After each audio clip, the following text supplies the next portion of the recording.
बरेली के all India Muslim जमात के राष्ट्रीय अध्यक्ष मौलाना शहाबुद्दीन रिजवी ने समाजवादी पार्टी सरकारों के दौरान वक्फ की जमीनों में अरबों रुपए के घोटाले का आरोप लगाया है। साथ ही उन्होंने मुख्यमंत्री योगी आदित्यनाथ को पत्र लिखकर जांच की मांग भी करी है। पहले सुन लीजिए कि वो क्या कह रहे हैं, फिर हम बताएंगे आपको आगे की पूरी कहानी। आजकल मुख्यमंत्री योगी आदित्यनाथ जी हर सभा में वक्फ बोर्ड का जिक्र करते हैं, वक्फ संपत्तियों का जिक्र करते हैं। इसलिए मैंने उनको एक ये पत्र मैंने लिखा है और इस पत्र के माध्यम से मैंने मांग की है कि उत्तर प्रदेश में सुन्नी सेंट्रल वक्फ बोर्ड और शिया वक्फ बोर्ड की जांच कराई जाए। चूँकि वक्फ एक खालिस शरई और मजहबी मामला है जो मुसलमानों से मुताल्लिक़ है। तो अभी जिन्हें आपने सुना वो थे ऑल इंडिया मुस्लिम जमात के राष्ट्रीय अध्यक्ष मौलाना शहाबुद्दीन रिजवी। और मौलाना शहाबुद्दीन का ही कहना है कि सुन्नी सेंट्रल वक्फ बोर्ड और शिया वक्फ बोर्ड पर वक्फ की जमीनों में बड़े स्तर पर गड़बड़ी हुई है। और सिर्फ जमीनों में ही नहीं, उनका कहना है कि वक्फ की जमीनों में अरबों रुपए का घोटाला भी हुआ है। और इस पूरे घोटाले का आरोप उन्होंने समाजवादी पार्टी की सरकारों पर लगाया है। उन्होंने बयान में ये साफ कहा है कि ये सभी घोटाले समाजवादी पार्टी की सरकारों के दौरान हुए थे। उन्होंने और क्या क्या कहा और क्या क्या आरोप लगाए, इसके पीछे की पूरी कहानी क्या है, ये सब आज हम आपको बताएंगे। नमस्कार, राष्ट्रवाणी देख रहे हैं आप और मैं हूं आपके साथ कनक सिंगल। हाल ही में राम मंदिर दान घोटाले का मामला काफी चर्चा में रहा। हालांकि अब राम मंदिर दान घोटाले की जांच के लिए एसआईटी का गठन हो चुका है और एसआईटी अपना काम कर भी रही है। और सरकार भी बार बार कह रही है कि जो भी दोषी होगा उसे सजा जरूर मिलेगी। लेकिन अब कहा जा रहा है कि वक्फ की जमीनों में भी बड़े स्तर पर गड़बड़ी और अरबों रुपए के घोटाले हुए हैं। और ये आरोप कोई और नहीं बल्कि खुद उत्तर प्रदेश के बरेली के ऑल इंडिया मुस्लिम जमात के राष्ट्रीय अध्यक्ष मौलाना शहाबुद्दीन रिजवी लगा रहे हैं। और वो ये सभी आरोप किसी और पर नहीं, समाजवादी पार्टी की सरकार पर लगा रहे हैं। दरअसल मौलाना रिजवी ने प्रेस कॉन्फ्रेंस करी और वहीं उन्होंने घोटाले वाली बात उठाई। मौलाना रिजवी का कहना है कि वक्फ की जिस संपत्ति का इस्तेमाल गरीब, कमजोर और विधवा महिलाओं की मदद के लिए ही होना चाहिए था, उस वक्फ की आमदनी का इस्तेमाल निजी कामों के लिए किया गया है। और इसी वजह से गरीब मुसलमान आज भीख मांगने को मजबूर है। इतना ही नहीं, रिजवी ने कहा कि करोड़ों की संपत्ति को रोड़ियों के भाव बेचा गया। ये शब्द खुद शहाबुद्दीन रिजवी के हैं और उन्होंने इसके लिए समाजवादी पार्टी को जिम्मेदार ठहराया। सुनिए क्या बोले शहाबुद्दीन रिजवी। जो करोड़ों में थी उनको रेवड़ियों के भाव बेचा गया, वक्फ की संपत्ति को बर्बाद किया गया।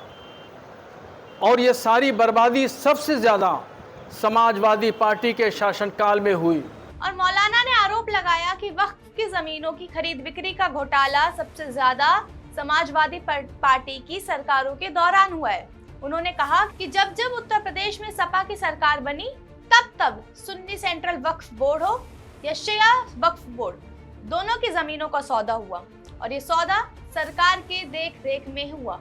और इसके बाद उन्होंने समाजवादी पार्टी पर निशाना साधते हुए एक एक कर साफ किया कि कब कब सपा की सरकार बनी और कैसे कैसे घोटाले हुए। उन्होंने कहा कि समाजवादी पार्टी के संस्थापक मुलायम सिंह यादव 3 बार मुख्यमंत्री बने और एक बार उनके बेटे अखिलेश यादव मुख्यमंत्री बने, जिसमें मुलायम सिंह यादव का पहला कार्यकाल 1989 से लेकर 1991 तक चला, दूसरा कार्यकाल 1993 से लेकर 1995 तक चला और मुलायम सिंह का तीसरा कार्यकाल 2003 से लेकर 2007 तक चला।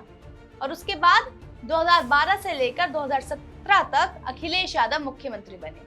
और इसी पर मौलाना रिजवी का दावा है कि इन चारों कार्यकालों में अल्पसंख्यक, वक्फ और हज के मंत्रालय ज्यादातर आजम खान के पास रहे। और इसी वजह से आजम खान के पसंद के लोगों को ही वक्फ बोर्ड का चेयरमैन और सदस्य बनाया गया। और उन्होंने एक एक कर नाम गिनाते हुए निशाना साधा कि 2000 से लेकर 2001 में अहमद फारूकी, 2001 से 2003 में आमिर अलम, 2004 से 2009 में हाफिज उस्मान और 2010 से 2026 में जुफर अहमद फारूकी सुन्नी वक्फ बोर्ड के चेयरमैन रहे। और उनका आरोप है कि इन कार्यकालों में बोर्ड के अंदर मनमाने तरीके से काम हुआ और कई गड़बड़ियां भी की गई। और इसलिए मौलाना रिजवी ने उत्तर प्रदेश के मुख्यमंत्री योगी आदित्यनाथ को पत्र लिखकर पूरे मामले की जांच कराने की मांग की। हमने मुख्यमंत्री योगी आदित्यनाथ जी को यह पत्र लिख करके मांग की है कि दोनों वक्फ बोर्डों की जांच कराई जाए और इससे होने वाली आमदनी गरीब, कमजोर, लाचार, यतीम, बेवा मुसलमानों की तरक्की और उसकी फलाह बहबूद के लिए खर्चा की जाए। मौलाना दावा कर रहे हैं कि अगर वक्फ की बोर्ड की सही तरीके से और ठीक ढंग से जांच हुई तो इसमें राम मंदिर दान चोरी मामले से बड़ा घोटाला सामने आएगा।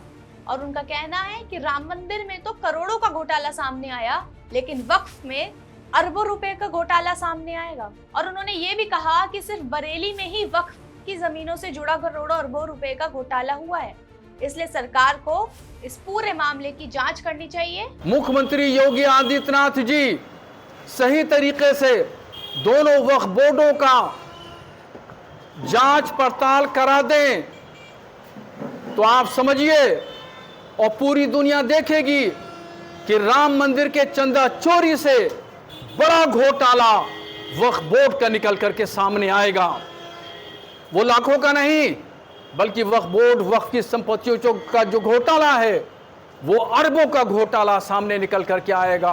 और मौलाना ने इस घोटाले को विस्तार से समझाते हुए कहा कि सुन्नी और शिया दोनों वक्फ बोर्ड के जिम्मेदार लोगों ने जमीनों को बेचा। उन्होंने कहा कि हमारे बुजुर्गों ने लाखों की जमीन इसलिए वक्फ को दी थी ताकि गरीबों का कल्याण हो सके, जिसे मदद हो उसे मदद मिल सके। लेकिन जो भी व्यक्ति बोर्ड में सदस्य या पदाधिकारी बने, उन्होंने वक्फ की जमीनों को अपने इलाके में बांट दिया और वक्फ की जमीन को लूटने का काम किया। साथ ही उन्होंने कहा कि उनके पूर्वज चाहते थे कि वक्फ की जमीन पर स्कूल, अस्पताल और मदरसे बनाए जाएं, लेकिन वक्फ माफियाओं ने इस मकसद को पूरा नहीं होने दिया। इसलिए उन्होंने यूपी के मुख्यमंत्री योगी आदित्यनाथ से जांच की मांग की और कहा कि जांच में जो भी दोषी पाया जाए उसके खिलाफ सख्त से सख्त कार्रवाई की जाए। और उन्होंने ये भी कहा कि अगर वक्फ की आमदनी को सही तरीके से गरीब मुसलमानों पर खर्च किया जाएगा तो देश के मुसलमानों की गरीबी काफी हद तक दूर हो सकती है और कोई भी मुसलमान भीख मांगता हुआ नजर नहीं आएगा। लेकिन अब देखना ये होगा कि क्या योगी सरकार मौलाना शहाबुद्दीन रिजवी की मांग सुनेगी और वक्फ की जमीनों की जांच करेगी या फिर नहीं। और सरकार अगर ऐसा करती है तो विपक्ष की इस पर क्या प्रतिक्रिया होगी, क्योंकि रिजवी की प्रेस कॉन्फ्रेंस के बाद और इन आरोपों के बाद समाजवादी पार्टी की तरफ से कोई भी आधिकारिक प्रतिक्रिया नहीं आई है। तो देखना होगा कि समाजवादी पार्टी का इस पर क्या कहना है। फिलहाल के लिए इतना ही। ऐसी तमाम खबरों के लिए जुड़े रहिए हमारे साथ और देखते रहिए राष्ट्रवाणी।